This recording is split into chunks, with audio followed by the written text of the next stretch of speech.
अब हम शुरू करेंगे लैंगिक असमानता के बारे में। लैंगिक असमानता के बारे में असमानता का मतलब क्या होता है? किसी भी आधार के ऊपर भेदभाव करना। और समाजशास्त्र का ये बहुत ही महत्वपूर्ण विषय है जो भेदभाव का है ये। तो भेदभाव का तात्पर्य इसके अंदर ये होगा कि कास्ट के आधार पर इंडिया की जब हम बात करें तो भारत के अंदर ज़्यादातर भेदभाव है वो कास्ट के आधार पर होते हैं। अदर कंट्रीज की बात हम करें तो वहाँ पर रंग के आधार पर भेदभाव है, कलर के आधार पर, ब्लैक एंड व्हाइट पीपल के आधार पर वहाँ डिस्क्रिमिनेशन है। भारत के अंदर क्लास के आधार पर भी भेदभाव है, वर्ग के आधार पर भेदभाव है, परंतु इसके साथ-साथ जो लिंग के आधार पर भेदभाव है वो किसी एक राष्ट्र की सीमा तक सीमित नहीं है। जैसे जाति है वो केवल भारत तक सीमित है, जो कलर के आधार पर डिस्क्रिमिनेशन है वो कुछ एक देशों तक सीमित है। इसी तरह से जो जाति है वो केवल एक देश तक सीमित नहीं है, बल्कि जाति जो लिंग है वो लैंगिक भेदभाव है वो एक देश तक सीमित ना होकर बहुत सारे देशों में, अब लगभग विश्व के सभी देशों में फैला हुआ है। लैंगिक असमानता का मतलब ये होता है लिंग के आधार पर भेदभाव करना, महिला और पुरुष के आधार पर भेदभाव करना। अटेंडेंस ना डालें आप, कोई फायदा नहीं है यहाँ पर अटेंडेंस डालने का। तो इसके साथ अब आप देखिएगा जो सत्रीकरण के बारे में हम पढ़ते हैं, सामाजिक सत्रीकरण के बारे में हम पढ़ते हैं। सत्रीकरण का मतलब क्या होता है? सत्रीकरण का मतलब होगा ऊंच नीच के आधार पर समाज के अंदर भेदभाव करना। इसका तात्पर्य ये होगा किसी विशेष वर्ग को, किसी विशेष तबके को उच्च समझकर उसको अधिक अधिकार और सुविधाएं मिलना, जबकि जो दूसरा पक्ष है उसको निम्न समझकर उसको कम अधिकार मिलना और कम सुविधाएं मिलना। जैसे जाति के आधार पर हमने पढ़ा था, उच्च जातियां होगी, निम्न जातियां होगी, जातीय भेदभाव हुए। और इसी तरह से हमने वर्ग के आधार पर पढ़ा, वर्ग के आधार पर भेदभाव हुए। बिल्कुल उसी तरह से हम लिंग के आधार पर भेदभाव पढ़ेंगे, या लैंगिक आधार पर जो भेदभाव किया जाता है उसे लैंगिक असमानता या लैंगिक सत्रीकरण कहा जाता है। लिंग के आधार पर एक पक्ष को उच्च समझना, एक पक्ष को निम्न समझना, और उसी के आधार पर जब भेदभाव किया जाएगा तो उसको हम क्या कहेंगे? लैंगिक भेदभाव कहेंगे। अब लैंगिक असमानता क्या है? तो इसको आप ध्यान से समझो। जब बच्चा पैदा होता है तो वो एक जीव होता है। जीव होने का मतलब क्या हो गया? जो लिंग है वो एक जैविकीय तथ्य है। जैविकीय तथ्य होने का मतलब जब बच्चा पैदा होगा तो या तो मेल होगा या फीमेल होगा, ट्रांसजेंडर होगा, या तो वो एक जैविकीय तथ्य है। परंतु उस जैविकीय तथ्य को आधार मानकर जब उसके साथ किसी भी तरह की सामाजिक, आर्थिक, धार्मिक, राजनीतिक भेदभाव किया जाने लगता है तो वो फिर लैंगिक असमानता बन जाता है। इसका मतलब लिंग है वो एक जैविकीय तथ्य है, और उस जैविकीय तथ्य के साथ सामाजिक, आर्थिक, राजनीतिक आधार पर कोई भेदभाव करना लैंगिक असमानता या लैंगिक सत्रीकरण या लैंगिक भेदभाव कहलाता है। अब विश्व के सभी देशों में लैंगिक भेदभाव होते रहे हैं। अब लिंग के आधार पर मुख्य रूप से समाज को हम कितने भागों में बांटते हैं? मुख्य रूप से कितने भागों में बांटते हैं हम? दो भागों में। दो भागों में। कौन कौन से? स्त्री और पुरुष के स्त्री और पुरुष। अच्छा, अब आप ये बताइएगा इन दोनों में उच्च किसको माना जाता है और निम्न किसको माना जाता है? सर पुरुष को उच्च माना जाता है और निम्न माना जाता है। निम्न स्त्री को। हाँ हाँ, लेकिन अब भेदभाव काफी कम हुए हैं, ये प्राचीन समय की बातें, लेकिन फिर भी आज भी है, वो हम सारा इस लेक्चर के अंदर पढ़ेंगे। भी पुरुष को उच्च समझकर उसको कुछ विशेष सुविधाएं देना और स्त्री को निम्न समझकर उनको उन सुविधाओं या अवसरों से वंचित रखना लैंगिक भेदभाव कहलाता है। तो इसका मतलब ये हुआ कि लिंग के आधार पर भेदभाव किया जाता है। जैसे भारत के अंदर यदि हम बात करें तो शिक्षा के आधार पर भी भेदभाव किया जाता है, खाने पीने के आधार पर भेदभाव किया जाता है, राजनीति में भेदभाव है, धार्मिक संस्थाओं में भेदभाव किया जाता है, रोजगार के अवसरों में भेदभाव किया जाता है। तो विभिन्न प्रकार के भेदभाव यहाँ पर किए जाते हैं। तो इस तरह के जो भेदभाव किए जाते हैं इन्हीं को हम लैंगिक असमानता या लैंगिक भेदभाव कहेंगे। मतलब लिंग के आधार पर, सेक्स के आधार पर, जेंडर के आधार पर किसी भी तरह का डिस्क्रिमिनेशन करना, भेदभाव करना लैंगिक भेदभाव कहलाता है। तो इसके अंदर सबसे पहले हम पढ़ेंगे लैंगिक असमानता के प्रकार। अब देखिए जो वीडियो हम डालेंगे उस वीडियो के अंदर लैंगिक असमानता के मीनिंग, डेफिनेशन हो सकता है उसमें लिखा हुआ न हो, तो उसको हम डिस्क्रिप्शन बॉक्स में अलग से लिखकर डाल देंगे। पॉइंट हम खाली पॉइंट डालेंगे, सिंपल है, आपको खुद एक्सप्लेन करना है, नोट्स बनाने हैं उनको। Okay okay sir. Okay sir. और ये जो आज वाला टॉपिक है ये कंप्लीट हम कुछ तो हम आपको करवा देंगे, कुछ रहेगा आपको कंप्लीट करना है। कल 2 दिन के अंदर ये लैंगिक असमानता वाला कंप्लीट कर लेना और आपका ये मानिएगा आप 18 नंबर का काम कंप्लीट हो जाएगा। जाति, वर्ग और लिंग लिंग वाला करने के पश्चात तीनों क्लासों के अंदर ये टॉपिक है, इंपॉर्टेंट टॉपिक है और तीनों क्लासों में ही आपके ये काम आएगा। तो एक बार आपने नोट्स बना लिए, जैसे फर्स्ट ईयर के बच्चे या सेकंड ईयर के बच्चे हैं तो आपको डिस्पोज ऑफ नहीं करने हैं, आगे भी आपके काम आएगा ये, ठीक है। सेम टॉपिक है, सेम पॉइंट लिखे हुए हैं, कोई इसमें हेरफेर भी नहीं है। अब हम करते हैं पहला, लैंगिक असमानता के प्रकार में means types of gender discrimination. तो इसके प्रकार कौन कौन से हैं? तो इसके प्रकार में पहला हम लेंगे नस्वर्ता असमानता। नस्वर्ता असमानता का तात्पर्य क्या होगा? नस्वर्ता का मतलब क्या होता है? मृत्यु, मरना। अब इसके अंदर है भी जो मृत्यु दर है उसके आधार पर भी महिलाओं के साथ या सेक्स के आधार पर या लिंग के आधार पर भेदभाव होता है। कैसे भेदभाव होता है? महिलाओं की जो मृत्यु दर है वो अधिक है पुरुषों के मुकाबले में, इससे पुरुषों की संख्या तो निरंतर बढ़ रही है और महिलाओं की संख्या निरंतर घट रही है। अब ये बात सही है क्या भी नस्वर्ता संबंधी असमानता है, लिंग है कि नहीं है ये बात सही? पुरुषों की जो मृत्यु दर है वो स्त्रियों की मृत्यु दर से कम है, ये बात ठीक है कि नहीं है? Yes sir. देखिए हम बताते हैं आपको भी ये बात ठीक है। कैसे ठीक है ये? कि नंबर एक प्रसव प्रोसीजर है, मतलब जब महिला के बच्चा पैदा होता है तो उस आजकल तो चलो मेडिकल फैसिलिटीज काफी आ गई है लेकिन फिर भी संभावना रहती है उसमें कई महिलाएं हैं, कुछ एक महिलाओं की मृत्यु इसमें हो जाती है। नंबर एक तो कारण ये रहा, जबकि पुरुषों के साथ ऐसा तो कुछ नहीं होता। दूसरा कारण ये है कि जो अल्ट्रासाउंड की मशीन से हम चेक करते हैं भी गर्भ के अंदर लड़का या लड़की है, उसमें हत्या किसकी होती है? लड़की की। लड़के की की सर। तो हाँ, लड़के की तो एक की भी नहीं होती, तो वहां पर भी वो महिला सफर कर रही है तो उनको वो मृत्यु उसकी होती है। दूसरा, दहेज प्रताड़ना के कारण या अन्य बहुत सारे कारणों के साथ कारण हम देखते हैं, यौन उत्पीड़न के पश्चात हत्या करना या दहेज के कारण जलाकर मार डालना या वैसे ही पारिवारिक कारणों के कारण हत्या करना, तो वो ज्यादा किसकी हो रही है? लेडीज की सर, महिलाएं की। तो इसका मतलब ये हुआ नस्वर्ता असमानता का, नस्वर्ता का मतलब नस्वर का मतलब ये हकीकत नाम से है ना बेटा। आप अपना माइक ऑफ कर लें, माइक ऑफ कर ले बेटा। देखिए कहने की जरूरत नहीं पड़े, समझदार बच्चे हो आप सब। जब क्लास चल रही है डिस्टर्बेंस होती है, कोई बात पूछनी है आप माइक ऑफ रखिए, कोई बात नहीं, लेकिन अदरवाइज आप बात पूछनी है ऑन कीजिए, अदरवाइज ऑफ रखिएगा। अब आप देखिएगा तो नस्वर्ता संबंधी आप समझ गए होंगे। नस्वर्ता का तात्पर्य क्या होगा कि मृत्यु दर के आधार पर भेदभाव, मृत्यु दर के आधार पर असमानता है। महिलाओं की मृत्यु दर पुरुषों के मुकाबले में काफी अधिक है। एक, इनको मेडिकल फैसिलिटीज भी कम दी जाती है, जैसे खान पान भी कम दिया जाता है जिसमें ब्लड खून की कमी रहती है जो बहुत सारी दूसरी बीमारियों का कारण बनती है और इनके कारण इनकी मृत्यु काफी होती है। इसके पश्चात दूसरा पॉइंट है प्रासूतिक असमानता। प्रासूतिक असमानता का, प्रासूतिक का मतलब क्या होता है? गर्भ से संबंधित। अब इसके अंदर क्या होगा कि गर्भ के अंदर चेक किया जाता है और टेक्नोलॉजी का प्रयोग तो इसलिए था भी टेक्नोलॉजी तो व्यक्ति के लाभ के लिए थी। हमने पढ़ा है ना भी साइंस के लाभ भी है और साइंस की हानियां भी है। तो ये इसके हानियों में से एक है कि अल्ट्रासाउंड मशीन या दूसरे यंत्रों के माध्यम से ये पता लगा लिया जाता है कि माँ के गर्भ में पल रही संतान लड़का है या लड़की है, और यदि लड़की है तो उसको माँ के गर्भ में ही मार दिया जाता है, जिसे हम सरकारी भाषा में कन्या भ्रूण हत्या भी कहते हैं। तो वो जो कन्या भ्रूण हत्या है वो जो है उसमें सफर कौन कर रहा है? महिला ही कर रही है उसमें सफर। तो दूसरी असमानता है वह प्रासूतिक असमानता है। प्रासूतिक का मतलब होगा प्रसव के दौरान। प्रसव का मतलब क्या हुआ? गर्भ में।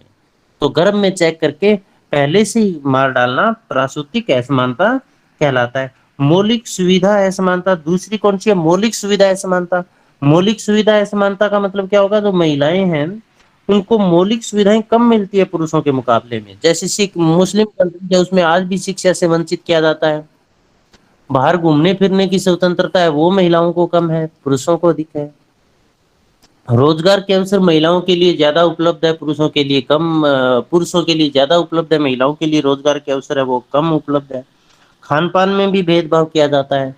तो इसका मतलब मौलिक सुविधाएं हैं उनमें भी असमानता है। महिलाओं को अपने घर के अंदर आपने देखा भी होगा, गाँव के अंदर या कहीं भी घरों के अंदर भी महिला है उसको पराये घर की समझा जाता है। सुनने में आता है ना भी ये तो पराये घर है, शादी के बाद किसी दूसरे घर में चली जाएगी। और हम ये भूल जाते हैं भी किसी दूसरे की घर से अपने घर में आनी भी तो है। तो इसका मतलब ये भेदभाव नहीं होना चाहिए, ये मौलिक सुविधाओं संबंधी है भेदभाव होता है भी। आजकल तो चलो फिर भी सुधार हुआ है, वरना जो 2 संतान एक लड़का और लड़की है तो ये देखा जाता था भी लड़का है वो तो प्राइवेट स्कूल में पढ़ता था और लड़की है वो गवर्नमेंट स्कूल में। और हायर एजुकेशन के लिए लड़की पर कम खर्चा किया जाता था, लड़के पर अधिक। आजकल इस स्थिति में सुधार हुआ है, लेकिन ये असमानता का रूप तो आज भी है। हो सकता है कुछ एक जगह पर सुधार हुआ हो, लेकिन संपूर्ण विषयों में सुधार नहीं हुआ है, इसीलिए एक महत्वपूर्ण सामाजिक समस्या है। दूसरा है विशेष अवसर संबंधी असमानता। जो महिलाएं हैं उनको अवसर कम मिलते हैं, चाहे वो रोजगार के अवसर होता है, अन्य किसी क्षेत्र में उनको अवसर की बात हो वो कम अवसर मिलते हैं, शिक्षा की, प्रशिक्षण की, ट्रेनिंग की। जैसे आप देखते होंगे कि फैक्ट्रियां या उद्योग है, उद्योगपति है, उसमें महिलाएं कितने एक महिला व्यवसाय कर रहे हैं अपना। हो सकता है गवर्नमेंट जॉब में वो तो बात अलग है, इसके अलावा प्राइवेट सेक्टर में अपना खुद का बिजनेस कितनी महिलाओं का है, बहुत कम है। तो विशेष अवसर की जो सुविधा है वो अभी तक नहीं मिली है। जैसे डिफेंस के अंदर बात करें तो भारत के अंदर डिफेंस के अंदर पुलिस या आर्मी के अंदर अब शामिल कर लिया गया है, लेकिन सभी देशों के अंदर तो नहीं है, वहां पर भी भेदभाव होता है। अवसर की समानता वहां पर भी नहीं है। जैसे एयरफोर्स है उसके अंदर भी बहुत कम अवसर दिए जाते थे, हालांकि इसमें अब सुधार हुआ है। तो इसका मतलब होगा विशेष अवसर की असमानता भी है। इसके पश्चात हम आगे चलते हैं, व्यावसायिक असमानता। व्यावसायिक असमानता का मतलब बहुत सारे देशों में शिक्षा प्राप्त करने की भी मौलिक सुविधाएं उनको नहीं दी जाती है, या फिर कुछ एक विशेष रोजगार या व्यवसाय करने की सुविधाएं भी उनको नहीं मिलती है। महिलाओं को वो घर से बाहर नहीं निकल सकती, उन्हें 4 दीवारी तक ही सीमित माना जाता है, और घर से बाहर मिले कोई काम करे तो सामाजिक दृष्टिकोण भी उनके प्रति सही नहीं होता है। तो व्यावसायिक असमानता है। स्वामित्व संबंधी असमानता। स्वामित्व क्या होता है? स्वामित्व बताएगा कोई? सर किसी संपत्ति पे उसका आधिपत्य सर है वेरी गुड, उसका। बहुत बढ़िया, शाबाश, बहुत बढ़िया। आपने बिल्कुल सही कहा है। भी स्वामित्व संबंधी असमानता का मतलब ये है भी जो महिलाएं हैं, जो स्त्रियां हैं, वो जो जमीन जायदाद या संपत्ति है उसमें उनका कितना पार्टिसिपेशन है, कितनी महिलाओं के नाम संपत्ति या जमीन जायदाद है। जैसे मान लीजिए एक पेरेंट्स है, उन पेरेंट्स के 10 किले जमीन है और उसके एक लड़का और एक लड़की है, तो अब बताइए मुझे पार्टिसिपेशन संपत्ति का कैसे होगा? सर उसमें जो 10 किला जो जमीन है उसके अंदर लड़की का जो पार्टिसिपेशन है, मान लो उसको थोड़ा दिया जाएगा लड़के के मुकाबले, मान लो बहुत कम। थोड़ा मतलब जैसे जैसे कि सर 8 किले, मान लो 9 किले उस लड़के के हो गए तो 8 किले उस लड़की के हो गए, 1 किला उस लड़की का हो गया, इस दिया ही हिसाब नहीं से। जाता ना, दिए हाँ कोई सर। एक नहीं, दिया ही नहीं जाता, हाँ सर। दिया ही नहीं जाता। 10 है ना तो 10 के 10 ही दिए जाएंगे। आपने देखो अपने आसपास ही आप देखना, किसी लड़के की रिश्ता तय कर रहे हैं, 2 भाई बहन है, तो वो ये कहेंगे कि 10 किले जमीन है और एक ही लड़का है हमारे। तो इसका मतलब सीधा सा क्या हुआ भी वो 10 किले जमीन लड़के की है। अब यहाँ पर ये आया भी महिलाओं को अधिकार दिए गए कानून के द्वारा। भी कानून ये कहता है कि जो लड़की है वो पिता की संपत्ति में बराबर की हिस्सेदार है ना ये बात? तो यस सर। बराबर की हिस्सेदार है, ये केवल कागजी है, कानूनी है, समाज इसको स्वीकार नहीं करता है। अब आप मुझे एक क्वेश्चन का और जवाब दें, कितनी लड़कियां हैं जिन्होंने जमीन में से हिस्सा लिया हो? भी कि आप अपने आसपास देखना, आपने बुआ भी होगी, तो उनमें से कितनी को ने अपनी जमीन का हिस्सा बंटवाया है? बताओ। बहुत कम देखते हैं सर, हाँ, बहुत कम देखने को मिलती हैं। नहीं, ना बहुत कम है। और जिसने भी ऐसा काम कर लिया ना, अपना हिस्सा बंटवा लिया, तो उसको लोग सामाजिक दृष्टि से ठीक नहीं देखते। भी इसने ना अपने पिता का हिस्सा भी ले लिया, जबकि वो तो उसका खुद का हक है, भी वो भी तो उस पेरेंट की संतान है ना, तो उसको सही नजरिए से भी नहीं देखा जाता उसको। तो इसका मतलब ये हुआ संपत्ति या स्वामित्व के मामले में भी महिलाओं के साथ भेदभाव किया जाता है। दूसरा हम देखते हैं आजकल, चलो ये तो ठीक हुआ कि गवर्नमेंट ने जब रजिस्ट्री करवाते हैं, मान लो जमीन खरीदी मैंने, कुछ रजिस्ट्री करवा रहा हूँ, पुरुष यदि अपने नाम करवा रहा है तो उस पर जो चार्जेज है वो ज्यादा लगते हैं, और महिला के नाम करवाते हैं तो चार्जेस कम लगते हैं। तो लोगों ने उस चार्जेस से बचने के लिए महिलाओं के नाम संपत्ति करवानी शुरू की है। तो इसका मतलब इस मामले में आज भी जो महिलाएं हैं वो बहुत भी है, संपत्ति पर उनका अधिकार आज भी नहीं। देखिए, एक लड़की है, उसकी पेरेंट्स की संपत्ति है, उसमें भी हिस्सा नहीं देता समाज, और आगे अगले घर चली गई, वहां वो बहू है, वहां भी हिस्सा नहीं मिलता उसको, तो फिर उसको हिस्सा कहां से मिलेगा? तो ये स्वामित्व संबंधी असमानता है। देखो, जो जो बातें मैं आपको बता रहा हूँ, यही बातें आपको एग्जाम में लिखनी है, इसके पॉइंट में, ये नोट्स में लिखनी है, और यही चीजें आप अपने आसपास देख रहे हैं, है ना। अभी कुछ एक बच्चे कह रहे थे जी बहुत सारी लड़कियां संपत्ति बंटवाती भी है, लेकिन वो ऐसे नहीं बंटवाती। यदि पेरेंट्स के साथ उनकी पेरेंट्स या भाई भाभी के साथ उनकी अच्छी बनती है, उनको अच्छा मान सम्मान दिया जाता है, तो एक भी ऐसा केस नहीं है जहां पर उन्होंने संपत्ति का बंटवारा किया हो। है तो बताओ। नहीं है सर। No sir. जहां पर लड़की को पूरा मान सम्मान मिले अपने मायके में, भाई भाभी उसकी अच्छी इज्जत करे, मतलब टाइम टू टाइम मायके में ले आई, और अपने जैसे ये इंडिया के अंदर परंपरा भी है, जो लड़की घर आई है तो उसको सूट वगैरह देना, या उसको जो भी जैसे चूड़ियां चप्पलें वगैरह देना, वो चीजें दिला दी जाती है अच्छे मान सम्मान के साथ। हालांकि इन चीजों की कमी नहीं है किसी के पास, न दिलाएं तो भी मिलेगी, वो उनको ससुराल से मिल जाएगी, लेकिन एक परंपरा है भी, मायके की चीज है ना, उसका जायका कुछ अलग ही होता है। तो वो जब हक न उसके भाई बहन ये समझने लग जाए भी हम वो भी नहीं देंगे, उसको अपना मानने से ही मना कर दे, फिर वो लास्ट में क्या करेगी, और उसके बस में और क्या है ना ये बात। तो इसका मतलब ये हुआ कि समाज है वो उसके स्वामित्व को आज भी स्वीकार नहीं कर पा रहा है। आप ही देखना, अपने घरों में मिल जाएगा इक्का दुक्का केस ऐसा भी, बुआ ने जमीन का बंटवारा लिया हो या बुआ ने जमीन ली हो अपने हिस्से की, तो उन्होंने कोई वैसे बुरा नहीं किया, कानून भी कहता है और उसका हक भी है। लेकिन आप भी देखो आपके घर वालों के फिर उस अपनी बुआ के प्रति क्या विचार होंगे, वो उसे कभी ले आएंगे क्या? कभी नहीं ले आएंगे उनको। जबकि भाई है दो, वो पिता को मारकर जमीन लेनी पड़े तो कई केस में ऐसे ही देखते हैं भी संपत्ति के लिए माता पिता का मर्डर तक कर देते हैं। तो इसका मतलब स्वामित्व संबंधी असमानताएं है। मानते हो ना इस बात को? Yes sir. इसके यस पश्चात है, सर। हाँ देखिए, यहाँ पर ये कोई प्रतिष्ठा का विषय नहीं है। लड़के ये ना समझे भी ये केवल कुछ ज्यादा बताया जा रहा है लड़कियों के बारे में, ऐसा कुछ है ही नहीं। देखो, सभी जो प्रताड़ित है वो अपनी ही बहनें हैं, अपनी ही माँ बेटियां हैं। किसी के साथ भी हादसा हो सकता है, आज अपनी सिस्टर, उसके साथ भी आगे चलकर ऐसा कुछ हो सकता है। क्योंकि ये अपने घर में तो अपन नहीं करेंगे, लेकिन समाज तो है ना, ये अपने घर की बात हम नहीं कर रहे हैं, ये पूरे समाज की बात कर रहे हैं भी, पूरे समाज में लैंगिक सत्रीकरण, लैंगिक असमानता किस प्रकार की है। जैसे आप ये बताओ, कोई ये कहेगा क्या भी मैंने कन्या भ्रूण हत्या की है? नो कोई भी बता दो, नो सर। No sir. और की होती है कि नहीं होती? होती है सर। अच्छा, एक सिंपल से क्वेश्चन का आप मुझे जवाब दें। बड़े बड़े नेता, बड़े बड़े लोग हैं, उनकी कितनी लड़कियां होती है? या तो मिलेगी नहीं, और मिलेगी तो एक ही मिलेगी, है ना ये बात। Yes sir. और जो गरीब तबका है उनमें देखो बहुत सारी लड़कियां हैं, तो इसका कारण क्या है? जो गरीब लोग है ना, चाहे झुग्गी झोंपड़ियों में रहते हो चाहे गांवों में रहते हो, उनकी लड़कियों की संख्या ज्यादा मिलेगी। इसका कारण क्या है? भी उन नेताओं के मुकाबले में यहाँ पर संख्या ज्यादा, इसका कारण? क्योंकि सर वो सेक्स डिस्क्रिमिनेशन करा के उनकी हत्या करवा देते हैं। हाँ, हत्या करवा देते हैं, तो कन्या भ्रूण हत्या करवाते हैं, लेकिन हाँ कोई पढ़ता नहीं है भी मैंने कन्या भ्रूण हत्या की है ना। तो इसका मतलब लैंगिक असमानता तो है, चिंताजनक है। अब देखो, लिंग अनुपात निरंतर गिर रहा है, पुरुषों की संख्या बढ़ रही है, महिलाओं की संख्या घट रही है, जबकि प्राकृतिक रूप से तो सभी समान है, और प्रकृति के अनुसार तो इनकी संख्या है वो लगभग इक्वल है, बराबर है, लेकिन यहाँ तो नहीं है। इसके पश्चात हम अगला पॉइंट, लास्ट पॉइंट है इसका, लैंगिक सत्रीकरण के असमानता के प्रकार का हुआ घरेलू असमानता। घरेलू असमानता का मतलब ये हुआ कि जो घर के अंदर है ना, घर के अंदर ही भेदभाव किया जाता है।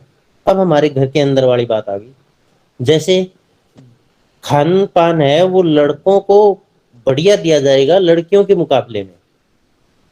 सर्दी के मौसम में देखना, घर वाले कुछ ना कुछ जमा कर भी देते हैं ना।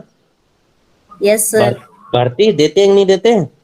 देते हैं जी। यस। हाँ, इस बार दिया नहीं आपको कुछ, बड़ी गलत बात है।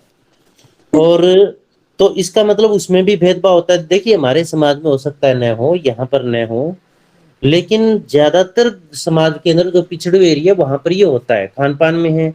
और मेडिकल फैसिलिटीज की बात है तो वो उनको पूरी नहीं दी जाती। और जब और दूसरी बात घरेलू असमानता के, मैं आपको एक उदाहरण दे दूं जिस पर आप सारे सहमत होंगे। आप ये बताइए, आपके घर में खाना कौन बनाता है?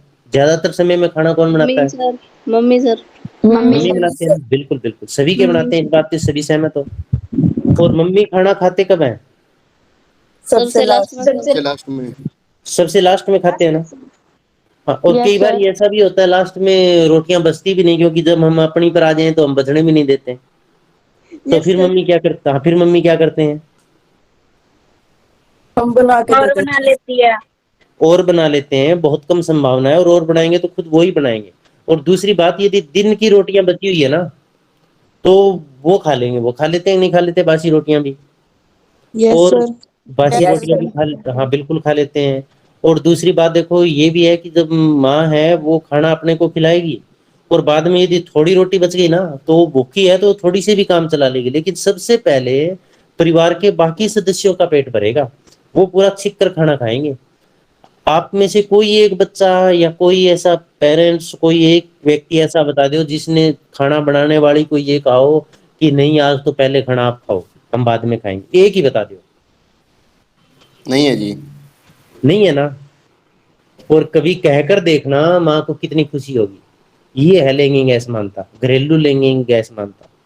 भी माँ को जब हम ये कहेंगे ना, नहीं माँ आज पहले खाना आप खाओ, आपने बनाया है, तो उसको देखना कितनी खुशी होगी। लेकिन हम आज तक हमने कहा ही नहीं, सोचा ही नहीं इस बारे में।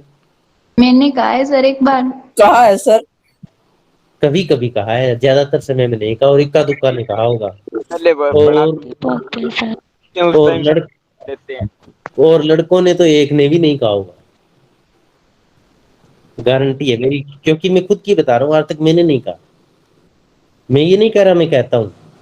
तो ये लैंगिक असमानता है। और दूसरा देखिए, घरेलू हिंसा से पीड़ित कौन है? भी खाना लेट हो गया थोड़ा सा तो गालियां किसको पड़ेगी? बनाने वाले को। नमक मिर्च कम पड़ गया, ज्यादा पड़ गया तो उसी को गालियां पड़ेगी। ये नहीं सोचेंगे भी काम करने से गलती हो भी जाती है ना। जी सर। और जी जब सर। Yes, कई sir. कई कई घरों में हम देखते हैं भी जो पिता है या जो बड़ा है वो शराब पीते हैं, वो तो और भी ज्यादा तंग करते हैं, कभी गर्म करवाएंगे, कभी ठंडा करवाएंगे, फिर कभी थाली फेंकेंगे। ऐसी घटनाएं भी हम देखते हैं अपने आसपास। जी सर। तो ये क्या है? घरेलू असमानता ही तो है ना ये, है ना ये। और घर के अंदर देखिए, बच्चों के पालन पोषण का काम है वो किसको सौंप दिया? महिला को। भी चार दीवारी तक सीमित रहेंगी, पुरुष बाहर का काम करेंगे। और कोई काम भी ना हो बाहर तो भी बाहर घूमते रहते हैं ना, भी घर पे नहीं टिकना, बाहर चले जाएंगे। यस।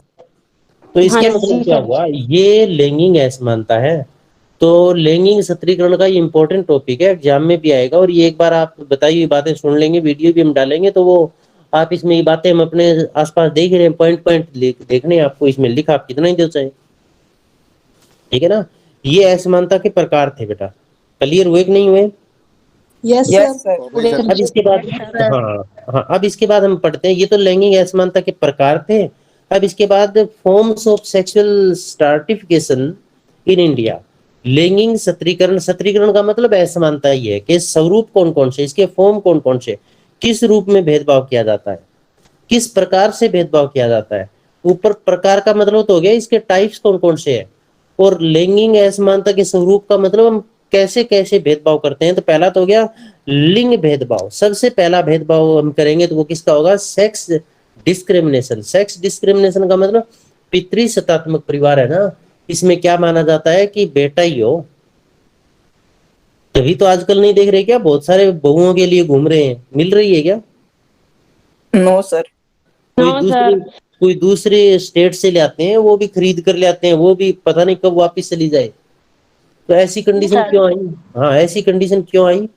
जिम्मेदार तो हम ही हैं, जिम्मेदार पुरुष ही है। तो इसका मतलब है लिंग भेदभाव का मतलब ये हुआ कि पुरुष प्रधान समाज है, पितृसत्तात्मक समाज है, इसमें पुरुष का महत्व है और स्त्री का निरंतर महत्व कम हुआ, अवमूल्यन हुआ। जैसे हम जितने भी आप सीरियल चलाकर देखो, टीवी के अंदर देखो, प्रत्येक सीरियल के अंदर धार्मिक नाटक हम देखते हैं या कोई भी देखते हैं तो उसमें हमेशा जो महाराज है वो आशीर्वाद क्या देता है? पुत्रवती बहु, ये कहता है ना, पुत्रवती बहु। किसी Yes, को sir. पुत्रवती बहु, पुत्रीवती बहु कहा है क्या? No sir. ना जी। No sir. हाँ, तो इसका मतलब क्या हुआ? आपकी भेदभाव तो है लिंग के आधार पर। दूसरा, जब लड़के का जन्म होता है तो थाली बजाई जाती है, खुशियां मनाई जाती है, मिठाई बनाई जाती है, बांटी जाती है, घर घर कहेंगे, पता फोन करेंगे भी वो हो गया, पार्टियां चलेगी चलेगी ना, ऐसा होता है ना सब कुछ। हाँ यस सर। हाँ जी। Yes sir. और जो लड़के का जन्म होता है, लड़की का जन्म होता है, तो ऐसा कुछ ही घरों में अब शुरू हुआ है, लेकिन बहुत कम है, लगभग न के बराबर है। और जब पालन पोषण की बात आती है तो लड़के का पालन पोषण अच्छे तरीके से किया जाता है, लड़की के मुकाबले में आज भी यही है ना। लड़के के थोड़ी सी तकलीफ हो जाओ, छोटा बच्चा है, पता नहीं कहाँ कहाँ लेकर जाएंगे। और जो सर। हाँ, और जो सुविधाएं, उतनी सुविधाएं लड़की को नहीं मिलती। पढ़ाई के मामले में देख, लिंग भेदभाव के अंदर जो लिंग पॉइंट वाला है ना, इसमें लिंग के आधार पर जो जो भेदभाव होते हैं वो आप सारे लिखेंगे। पढ़ाई के अंदर भी आप देखो, पढ़ाई के अंदर का मतलब क्या होगा? पढ़ाई जब की जाती है तो उच्च शिक्षा के लिए लड़के को प्रमोट किया जाता है, कोई नालायक ही निकल जाए तो बात अलग है। अदरवाइज लड़की को प्रमोट किया जाता है उच्च शिक्षा के लिए, और लड़की को तो नहीं किया जाता। आजकल किया जाने लगा है, फिर भी सुधार हुआ है। ट्रेनिंग के लिए बाहर यदि भेजने की बात आ जाए, बाहर पढ़ाई करने की बात आ जाए, तो लोग बहुत कम भेजते हैं लड़कियों को, है कि नहीं ये बात? अच्छा, दूसरा आप ये देखिएगा, जिम में जाते हैं, जिम में चलो यहाँ अपने कम जाते हैं, शहरों के अंदर ज्यादा है, गाँव के अंदर फिर भी जाते होंगे कोई। लड़कियां कितनी जिम में जाती है? नहीं जा बहुत कम जाती है, न के बराबर है सर। न के बराबर है। तो इसका मतलब स्वास्थ्य की तरफ ध्यान किसकी दिया जा रहा है? लड़कों की दिया जा रहा है, लड़कियों की तरफ तो दिया ही नहीं जा रहा। योगा करते हैं तो ज्यादा कौन करते हैं? योगा की ट्रेनिंग लड़कियों को बहुत कम दी जाती है, लड़के ही करते हैं। तो इसका मतलब क्या हुआ? उस चार दीवारी के अंदर घर की बहुत ज्यादा भेदभाव किया जाता है, और वही जो चार दीवारी है, वही मान लीजिए एक समाज की चार दीवारी है, वैसा ही पूरे समाज के अंदर भेदभाव किया जाता है लिंग के आधार पर। ठीक है, इसके पश्चात हम करते हैं शिक्षा में असमानता, जो हमने आपको पहले ही बताया था। वैदिक काल था ना, वैदिक काल में लड़कियों को भी पढ़ने के लिए गुरुकुल में भेजा जाता था, उसका उपनयन संस्कार होता था जैसे लड़कों का होता है। इसका तात्पर्य ये था भी, जैसे आपने रामायण देखी होगी, महाभारत देखी होगी, गुरु के पास ही लड़के पढ़ते थे और शिक्षा पूरी करने के बाद ही घर जाते थे। तो वैसा पहले लड़कियों के साथ भी था, परंतु धीरे धीरे क्या हुआ, ये कम होता गया और शिक्षा के मामले में भेदभाव शुरू हुआ, और लड़कियों को उच्च शिक्षा के लिए प्रमोट कम किया जा। आज भी भारत के अंदर बात करें ना, तो लड़कियों की ड्रॉप आउट की जो स्थिति है ना, वो लड़कों के मुकाबले में बहुत ज्यादा है। +2 के अंदर आप देखो, मैट्रिक के अंदर लड़कियों का अनुपात और लड़कों का अनुपात +2 में बहुत घट जाएगा, लड़कियां बहुत कम हो जाएगी। और फिर जब हम ग्रेजुएशन के अंदर जाते हैं तो और भी कम हो जाएगी लड़कियां लड़कों की संख्या के मुकाबले में।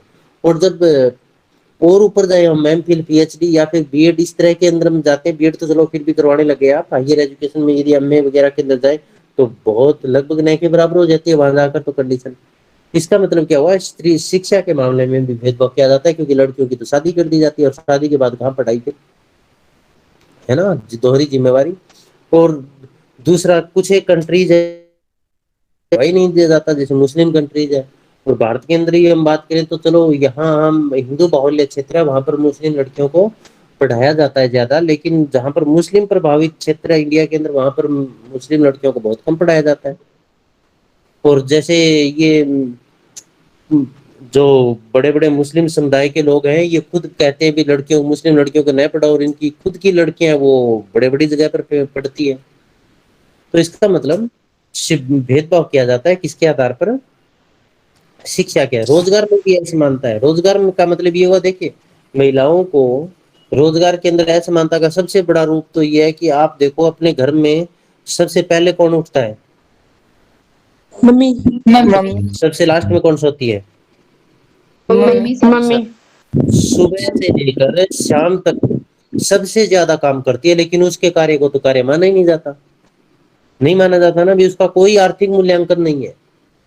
आप बाहर जाओ, एक ड्रेस कपड़े की धुलाकर प्रेस करवाना कम से कम 60 या 70 रुपए बाहर लेंगे।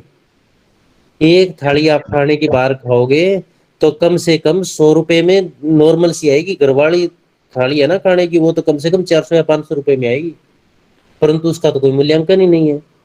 घर में सफाई करने वाला थोड़ा सा काम के लिए हम रखते हैं, वो महीने के 4 या 5 हजार रुपए लेगा, थोड़ी देर काम करेगा।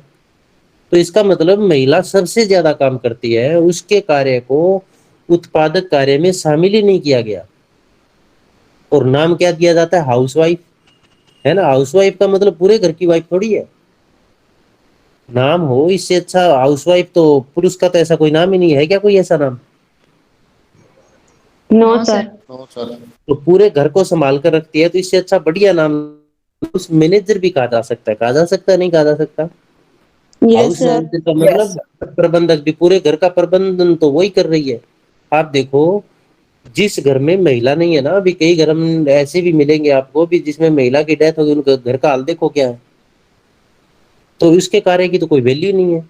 और दूसरा, महिलाएं जो काम कर रही है ना, वो असंगठित उद्योगों में काम कर रही है, जिसमें रोजगार की गारंटी नहीं है।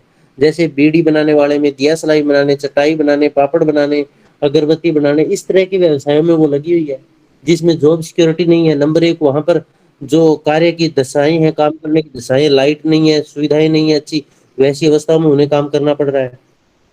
तो इसका मतलब रोजगार में असमानता है, और उनके वेतन भी उनको कम दिया जाता है। ठीक है। इसके पश्चात अगला है स्वास्थ्य एवं पोषण संबंधी सुविधाओं में असमानता, जो मैंने आपको पहले बताया था। भाई, महिलाओं में मंथली प्रॉब्लम्स के कारण खून की कमी तो वैसे ही रहती है। दूसरा, बचपन में ही उनको पोषण तत्व है वो लड़कों के मुकाबले में कम दिया जाता है, और यदि बीमार हो भी जाए तो उनकी तरफ ज्यादातर ध्यान नहीं दिया जाता है, या लेट ध्यान दिया जाता है। तो इसका कारण, इससे क्या होगा कि उनके स्वास्थ्य पर प्रतिकूल प्रभाव पड़ता है। तो स्वास्थ्य एवं पोषण संबंधी सुविधाओं में भी असमानता है। एक, यौन शोषण तथा यौन उत्पीड़न बहुत भयंकर समस्या है, सामाजिक समस्या है। पूरी तरह से पुरुष जिम्मेदार है इसके लिए, महिलाएं भी जिम्मेदार है। वो कैसे जिम्मेवार है वो हम आपको बताएंगे इस वीडियो के अंदर ही, लेक्चर में ही। देखो, यौन उत्पीड़न या यौन शोषण है, इसके अंदर पहला पॉइंट है वेश्यावृत्ति का, जो एक सभ्य समाज के ऊपर धब्बा है, कलंक है। और इससे महिलाओं में एड्स, गनेरिया, सिफिलिस जैसी बहुत सारी भयंकर बीमारियां लग जाती है, और जिससे वो अपना जीवन अच्छी तरह से नहीं जी पाती। गरीबी के कारण भी बहुत सारी महिलाएं इस तरह का कार्य करती है, भी मजबूर होकर अपना शरीर उन्हें बेचना पड़ता है। तो वेश्यावृत्ति का हो गया। और कुछ एक देशों में तो वेश्यावृत्ति को कानूनी घोषित किया गया, मतलब उसके लाइसेंस बनते हैं, और उसको समाज ने भी स्वीकारा और वहाँ के कानून ने भी स्वीकारा है। भारत है, इस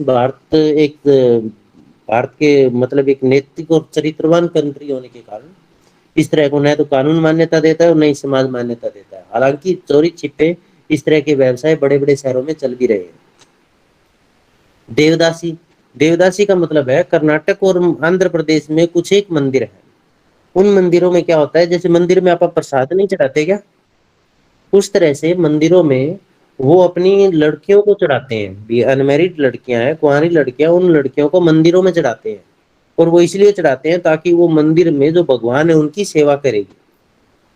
और फिर क्या होता है, भी भगवान सेवा करेगी, मंदिर में भजन कीर्तन करेगी, नाच गाने का काम करेगी। लेकिन होता ये है कि वो लड़कियां, वहां पर जो पुजारी है उनके द्वारा उनका यौन शोषण किया जाता है, गांव के जमींदारों या उच्च वर्ग के लोगों के द्वारा उनका शोषण किया जाता है। और फिर धीरे धीरे करके उन पर ये अत्याचार बढ़ते जाते हैं, और वो लड़कियां अंत में वेश्यावृत्ति का कार्य शुरू कर देती है, और कोई न कोई बीमारियां लग जाती है, और फिर उनकी मृत्यु हो जाती है उन बीमारियों से। तो मतलब उनकी पूरा जीवन है वो अंधकार में या प्रताड़ना वाला रहता है। तो ये यौन उत्पीड़न के अंदर पहला हो गया, हमने किया वेश्यावृत्ति। दूसरा, देवदासी। देव का मतलब देवताओं की, दासी का मतलब सेवा करने वाली, जिनको मंदिरों में चढ़ाया जाता है, लेकिन वास्तव में वो सेवा वहां के पुजारियों और उच्च वर्ग के लोगों की वो सेवा उनकी करवाते हैं। तो ये भी हमारे समाज के ऊपर एक धब्बा, एक कलंक है। लैंगिक असमानता के एक प्रकार है। अश्लील साहित्य, बाजारों के अंदर अश्लील साहित्य बिकता है, जो कि एक व्यवसाय भी बन गया है, और जो समाज के अंदर महिलाओं की स्थिति को भी निम्न करता है, उनकी स्थिति को एक बहुत ही कमतर आंकता है। तो अश्लील साहित्य वो भी असमानता का एक रूप है। विज्ञापन, आप टीवी देखते होंगे, न्यूज़पेपर देखते होंगे, टीवी और न्यूज़पेपर में आप देखना भी, जो भी एडवर्टीजमेंट आती है, उस प्रत्येक एडवर्टीजमेंट में महिला के कपड़े कितने पहने हुए हैं। कोई एडवर्टीजमेंट ऐसी नहीं होगी जिसमें भारतीय संस्कृति के अनुसार पूरे कपड़े पहने हुए हो, और वो हम सारे घर के सदस्य एक साथ बैठकर देखते हैं और उस पर हंसी मजाक भी करते हैं। तो इसका मतलब समाज ने उस चीज को स्वीकार कर लिया है। ऐसे, और न्यूज़पेपर में भी हम देखते हैं ऐसे ही आते हैं। तो ये इस तरह के विज्ञापन है, ये हमारे नैतिक पतन को दिखाता है, हमारे चारित्रिक पतन को दिखाता है। और हम इस चीज को स्वीकार भी कर रहे हैं, क्योंकि यदि लोग इसका विरोध करने लग जाए, महिलाएं खुद विरोध करने लग जाए, तो ऐसा विज्ञापन होंगे ही नहीं। आज तक किसी महिला संगठन ने इस पर आवाज नहीं उठाई भी ऐसे विज्ञापन बंद करो, ऐसे विज्ञापन होने ही नहीं चाहिए, महिलाओं की इज्जत और मान सम्मान का सवाल है। लेकिन फिर भी इसके साथ सिनेमा के अंदर आप देखते होंगे, सिनेमा का मतलब जो मूवी बनती है, उस प्रत्येक मूवी के अंदर महिला को दिखाया जाता है, वो कमजोर दिखाया जाता है, उस पर अत्याचार दिखाए जाते हैं, प्रताड़ना दिखाई जाती है, जो महिला है उस पर रेप या बलात्कार के सीन मूवी के अंदर दिखाए जाते हैं। तो वो जो दिखाए जाते हैं, फिर वही चीजें समाज के अंदर फैलती है। तो इसका मतलब क्या हुआ, सिनेमा में भी महिलाओं के साथ असमानता पूर्वक व्यवहार किया जाता है, उसको कमजोर दिखाया जाता है, उसको प्रताड़ित किया जाता है, और वही चीज फिर समाज के अंदर लागू होगी। तो इसका मतलब इन चीजों का विरोध भी तो होना चाहिए ना। तो सिनेमा में असमानताएं हैं, विज्ञापन में असमानताएं हैं, अश्लील साहित्य जिसमें महिलाएं प्रताड़ित होती है, और गाली गलौज छेड़छाड़ जैसी घटनाएं ये महिलाओं के साथ होती है ना। कबेरे नृत्य का मतलब डांस सवार होते हैं बड़े बड़े शहरों में, जिसको गवर्नमेंट ने भी मान्यता दे रखी है। उन डांस बार में क्या होता है, उस डांस बार में जो पुरुष है, जो हाई प्रोफाइल सोसाइटी के पुरुष है, वो तो शराब पीते हैं, और महिलाएं उनके सामने डांस करती है, नंगे डांस करवाए जाते हैं, अधूरे कपड़ों में डांस करवाए जाते हैं, शराब पीकर उनको गाली गलौज करते हैं, धुआं सिगरेट का धुआं वगैरह उसके अंदर वो रहती है, वो धुआं फेंकते हैं, सिगरेट से उसको उनके बदन को जलाया जाता है, इस तरह के अत्याचार सहन करते हैं। तो ये क्या है, ये महिला असमानता, यौन उत्पीड़न का एक प्रकार है। छेड़छाड़ की घटनाएं हम देखते हैं बाजारों के अंदर, कॉलेज के अंदर, स्कूल के अंदर, हर जगह पर होती है। बसों के अंदर कोड़ी मारना, या फिर अश्लील ताने मारना, गालियां निकालना, पास में से गुजर रही है कुछ कहना, इस तरह की घटनाएं आम बात है, हम देखते हैं। और ये पढ़े लिखों के द्वारा की जाती है, अनपढ़ों के द्वारा नहीं की जाती। और जब हमारी किसी बहन बेटी के साथ ऐसा हो तो हमें बुरा लगता है, और दूसरी के साथ हम ऐसा करें तो वो तो सब जायज है। तो इसका मतलब क्या हुआ, देखिए एक बार ना एक घटना घटित हुई थी, न्यूज़पेपर में भी आई थी, पत्रिका में भी आई थी। भी एक लड़का था, उस लड़के ने क्या किया, उस लड़की को पीछे से छेड़ा, उसके बालों को छेड़ा, और जब उसने लड़की ने पीछे मुड़कर देखा ना, तो वो उसका भाई था और वो उसकी बहन थी, उसने पहचाना नहीं था भी वो मेरी बहन है क्या। और बाद में वो उस लड़के ने सुसाइड कर ली थी भी मैंने अपनी बहन को छेड़ा। और यही चीज यदि दूसरों के बारे में सोचने लग जाए तो महिलाओं पर अत्याचार होंगे नहीं भी। जब खुद की बहन है उसको खुद छेड़े तब पता लगे ना भी क्या है, क्या गुजरती है। तो दूसरे की बहन है वो, किसी की तो वो भी बहन ही है ना ये बात। तो छेड़छाड़ की घटनाएं है, ये भी लैंगिक असमानता का ही एक प्रकार है। दहेज के कारण उत्पीड़न, अब दहेज के कारण पीड़ित कौन हो रहा है, भी शादी होगी, शादी के बाद कहेंगे घर से ये भी लिया, वो भी लिया, ये नहीं लेकर आई, वो नहीं लेकर आई, इतने रुपए नहीं लेकर आई। और दहेज के अंदर भी जो माँ बाप है वो अपने सामर्थ्य से कर्जा उठाकर अधिक दहेज देते हैं कि अपनी पुत्री को किसी तरह के कष्ट ना हो, लड़की को किसी तरह से कष्ट ना हो। और कई माँ बाप तो ऐसे वो कर्जा उतरता नहीं और सुसाइड तक कर जाते हैं। तो ये दहेज के कारण उत्पीड़न है, ये भी क्या है, ये भी तो एक असमानता का रूप है। तलाक द्वारा उत्पीड़न, तलाक द्वारा सबसे ज्यादा उत्पीड़न किसका होता है, महिला का तो होता है। भी बच्चों का पालन पोषण कौन करेगी, महिला करेगी। और पुरुष है वो जल्दी दोबारा शादी कर लेगा, उस पर किसी तरह की कोई अड़चन नहीं आती। लेकिन महिला की तो यदि बच्चे हैं तो वो दोबारा शादी भी नहीं कर पाती। और दूसरा, यदि शादी करेगी तो उनके साथ लोग शादी भी नहीं करेंगे इतनी जल्दी, यदि बच्चे उनके बच्चे हैं तो। और बच्चे नए भी है तो भी दोबारा पुनर्मैरिज में उनकी दिक्कत आती है। तो तलाक द्वारा उत्पीड़न, मुस्लिम समाज में तो ये और भी बुरी हालत थी भी। महिला है उसको व्हाट्सएप भी कर दिया, तलाक तलाक तलाक लिख कर तलाक समझा जाता है, बोलकर कह दिया तलाक समझा जाता है, वॉइस रिकॉर्डिंग करके कह दी तलाक समझा जाता है। चलो अब कानून के द्वारा उसको रोक दिया गया है, तो कुछ सुधार हो रहे हैं।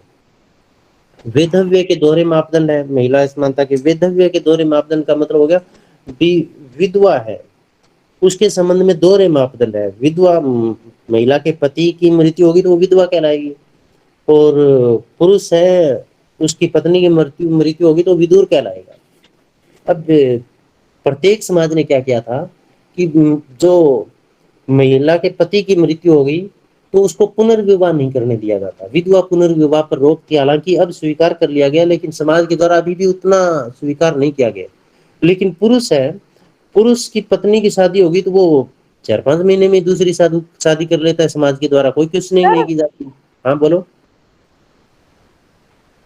तो इसका मतलब क्या होगा, भी वैधव्य के दोहरे मापदंड है। भी पुरुष विदूर हो जाता है तो उस पर दोबारा शादी करने पर समाज के द्वारा कोई अड़चन नहीं डाली जाती, और महिला विधवा हो जाती है तो समाज के द्वारा अड़चन डाली जाती है उसके ऊपर। और दूसरा सती प्रथा है। सती प्रथा में किसको जलाया जाता था? महिला को तो जलाया जाता था, है ना। भी न रहेगा बांस न बजेगी बांसुरी, साथ में जला दो। तो ऐसा भी तो हुआ होगा ना, भी किसी पुरुष की पत्नी मरी होगी तो उस पत्नी के साथ पुरुष को तो एक को भी नहीं जलाया गया। तो इसका मतलब क्या है? वैधव्य के दोहरे मापदंड सदा से ही रही है, जो महिला असमानता का एक प्रकार रहा है। महिलाओं के प्रति हिंसा, महिलाओं के प्रति देखो दो प्रकार की हिंसा होती है, एक तो घर के अंदर और एक घर के बाहर। घर के अंदर तो हम देख ही रहे हैं, जैसे गाली गलौज करना, मारपीट करना, ताना मारना। और घर के बाहर की जब हम बात करें तो घर के बाहर काम के स्थानों पर, जैसे आप पढ़ने के लिए आते हो तो आपने भी ऐसा महसूस किया होगा, छेड़छाड़ की घटनाएं कहीं पर भी, बस के अंदर कहीं और पर, इस तरह के ताने मारना, गाली गलौज करना, कुछ महिलाओं को देखकर असभ्य भाषा का प्रयोग करना, इस तरह की बातें। उमा के नाम से जो बच्चा है, हाँ बोलो। सर हाँ इकोनॉमिक्स लिंक आ गया। हाँ, जो ज्वाइन करना है वो अगला ज्वाइन करो, हम ये समाप्त करते हैं आज थोड़ी देर में। स्त्री महिला के प्रति हिंसा घर के अंदर और घर के बाहर। इसके बाद स्त्री हत्या। स्त्री हत्या का मतलब ये होगा भी महिलाओं की ही हत्या होती है, चाहे वो दहेज के कारण हो, चाहे वो यौन शोषण के पश्चात हो, चाहे वो कन्या भ्रूण हत्या हो, कहीं ना कहीं सफर महिलाओं को ही करना पड़ता है। एक थोड़ा सा लास्ट में हम करते हैं, महिला सशक्तिकरण क्या है। महिला सशक्तिकरण क्या है कि महिलाओं को पुरुष के समान उचित मान सम्मान प्रतिष्ठा, वो महिला सशक्तिकरण कहलाता है। अब महिला सशक्तिकरण होगा कैसे, कारक कौन कौन से, उसके बारे में पढ़ रहे हैं। नंबर एक तो स्वयं को पहचानना, महिलाओं को खुद पहचानना होगा। हक कभी भी मांगने से नहीं मिलते, हक लेने पड़ते हैं, तो उन्हें खुद को पहचानना होगा। जैसे बस में आप जा रहे हैं, लड़कियां जा रही है और एक बुजुर्ग आदमी ने भी सीट दे दी तो भी वो बैठ जाएगी, इसका मतलब उसने खुद को कमजोर तो स्वीकार ही कर लिया। बैठे क्यों? उसमें भी सामर्थ्य है, वो खुद लड़की बैठी है और कोई बुजुर्ग महिला है, पुरुष है या कोई ऐसी लेडीज आ गई जिसके हाथ में बच्चा है तो उस लड़की को सीट देनी चाहिए। मतलब अपने आप को कमजोर, ये छोटा सा उदाहरण है, अपने आप को कमजोर नहीं आंकना चाहिए। कोई कहे भी आपको आप तो लड़की हो तो इसमें हम भावुक हो जाते हैं, भावुक होने की जरूरत नहीं है। उसको कहना चाहिए मैं लड़की हूँ तो क्या, मैं भी तो स्ट्रांग हूँ, आपकी तरह हूँ। तो इसका मतलब खुद को पहचानना होगा। स्वामित्व के हक, महिलाओं को स्वामित्व के हक बराबर देने चाहिए। समाज में तो संपत्ति में हक का बराबर हिस्सा होना चाहिए। सामाजिक सुविधाएं मिलनी चाहिए। लड़का रात को कहीं भी घूमे कोई एतराज नहीं, लड़की थोड़ी देर आ जाए सत्र की नहीं होती है। तो इसका मतलब समाज का दृष्टिकोण बदलना चाहिए। समाज के अंदर जो सुविधाएं लड़कों को दी गई है वो सुविधाएं लड़कियों को या पुरुषों के समान स्त्रियों को सुविधाएं मिलनी चाहिए। राजनीतिक सुविधाएं मिलनी चाहिए, बराबर का हक होना चाहिए। अब भाई 33% आरक्षण दे महिलाओं को, 33 क्यों, जनसंख्या 50% है तो 50% होना चाहिए। तो राजनीतिक सुविधाएं मिलनी चाहिए, धार्मिक सुविधाएं भी देनी चाहिए। कुछ एक मंदिरों में, जैसे सबरीमाला मंदिर के अंदर हमने देखा सुप्रीम कोर्ट को कहना पड़ा भी मंदिर में महिलाओं की जो महिलाओं को जाने की अनुमति देनी चाहिए, महिलाओं को बराबर का हक है, नहीं जाने दिया जा रहा वहां पर। तो इसका मतलब धार्मिक सुविधाएं भी मिलनी चाहिए। शैक्षिक सुविधाएं, शिक्षा के बराबर उच्च शिक्षा हो, चाहे किसी रोजगार के अवसर वो महिलाओं को बराबर मिलना चाहिए। अश्लील साहित्य पर रोक होनी चाहिए, भी किसी तरह से कोई नग्न फोटो, अर्धनग्न फोटो किसी विज्ञापन में या कहीं पर नहीं होनी चाहिए। समान अधिकार और कर्तव्य, पुरुषों के समान अधिकार और कर्तव्य मिलने चाहिए। अवसर की समानता किसी भी क्षेत्र में, चाहे राजनीतिक, धार्मिक, आर्थिक, सामाजिक, शैक्षिक, रोजगार, किसी भी तरह से पुरुषों के समान अवसर समान होने चाहिए। महिला सशक्तिकरण में जो बाधक तत्व है, जो बाधाएं हैं, उनको चाहे कानून बनाकर हटाए, किसी भी तरह से हटाए, उनको हटाना चाहिए। समाज में परिवर्तन करके, जन जागृति करके, निर्णयों में सहभागिता, घर में निर्णय लिए जाते हैं, डिसीजन लिए जाते हैं। घर की देखिए आप, तो किसके द्वारा लिए जाते हैं? उसके द्वारा लिए जाते हैं। महिलाओं की भागीदारी न के बराबर है। इसी तरह से राजनीति के अंदर हम देखते हैं तो आप देखिए प्रधानमंत्री का तो कोई पद ही नहीं है, राष्ट्रपति का कोई पद ही नहीं है। राष्ट्रपति मेल और फीमेल दोनों के लिए, इसका मतलब शुरू से ही पुरुष प्रधान रहा है। राज्यपाल, जो बड़े बड़े नाम है पुरुषों के ऊपर है इनके नाम। तो निर्णयों में सहभागिता का तात्पर्य, जो भी निर्णय ले रहे हैं समाज, चाहे समाज के अंदर हो चाहे परिवार के अंदर हो, उसको महिलाओं के बराबर का भागीदार बनाना चाहिए। स्व प्रतिष्ठा में वृद्धि। स्व प्रतिष्ठा का मतलब महिला को अपना आत्मसम्मान खुद जगाना होगा। जो ये ऐड आ रही है जिसमें महिलाओं को निमन दिखाया जाता है, ऐसी फिल्में आ रही है, ऐसी मशहूरी दिखाई जा रही है, चाहे वो अखबार में हो चाहे टीवी, महिलाओं को खुद आवाज उठानी पड़ेगी उनके खिलाफ। भी हमारे मान सम्मान के विरुद्ध है। यदि कोई एक महिला सुप्रीम कोर्ट के अंदर PIL डाल देना तो भी इस पर रोक लग जाती है और उसका पूरी दुनिया के अंदर नाम होगा भी हमारे मान सम्मान के विरुद्ध, प्रतिष्ठा के विरुद्ध है, इस पर आप रोक लगाओ, इस तरह की एड पर रोक लगाओ, समाज के ऊपर इसका गलत प्रभाव पड़ता है। सामूहिक प्रयास, और दूसरा एक सामूहिक प्रयास करना होगा, महिला पुरुष पूरे समाज को मिलकर, सभी महिलाओं को एक होकर ये सामूहिक प्रयास करना होगा, किसी एक से ये संभव नहीं हो सकता। तो ये अपना टॉपिक था। अब इसमें बताइए कि